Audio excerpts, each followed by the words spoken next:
my own fear in my head, thinking like, oh, I'm not gonna get paid, like, but Oh, if I've been burned. I've been burned on one-time cleanings.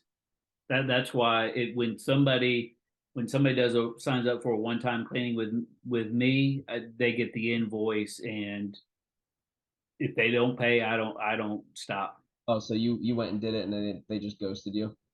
Yeah, yep. Just- That was in the first year when I bought Happy Cans. I probably got burned, I don't know, 4 or 5 times. Um, and I was like, I'm done with this.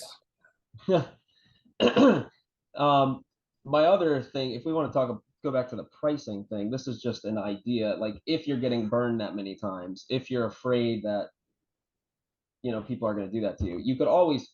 I don't know anybody that does this, but it's a thought. Couldn't you make people pay upfront $50, so no matter what, and then after that, you make it the subscription price of 15 or $20 a month, or whatever the case may be. But at least up front, the worst cleaning is the first one. So at least you're getting paid like almost a one-time clean price, and then you factor that into their yearly. So, somebody does that. One of our customers does that. They're gosh, I wish I remember who it was, but their first visit is their. I mean, and this is for monthly or quarterly. It one time's one time, right? But for their monthly or quarterly, their first visit is much higher. Like, let's just say two cans is $25. Well, it'd be your first visit's $35, and then thereafter it's $25, Smarter. which, well, yeah, I mean, I think that's the way to do it, because you're right. When you add a new customer, that first stop, I mean, that first visit, I mean, that's the longest one. And you get some that are, they're okay, like they're not too bad, but you get some that are haven't been clean in 20 years. Yeah, exactly. So it's like Exactly. I don't. I used to like spend all the time in the world to make it look as clean and perfect as possible, but I'm not running my business that way where I'm charging, a greater amount in the first one. So if it doesn't come out like 100% or perfect, I take pictures and I send it to them.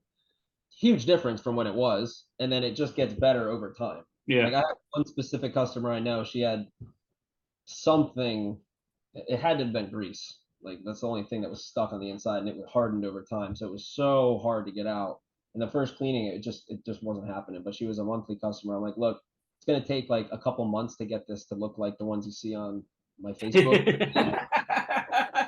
But Like and the she ones you see on as seen on TV. yeah, and like those are the things I'm talking about. Is like, if when you reach out to the customer like that and just send them a quick text or something, it's like super personal, and that's how you retain everybody. Is like, you just go the extra step and be like, hey, I just want to let you know, I couldn't get it 100%, but like over the next 4 months, like it's probably going to get better. And she's still a customer. And I was just at that house last week, and it looks brand new. Well, that's impressive, because I've got two of those. One is he's a big barbecue guy. I mean, he in COVID he built this whole thing in his backyard, and I think he has 3 trash cans.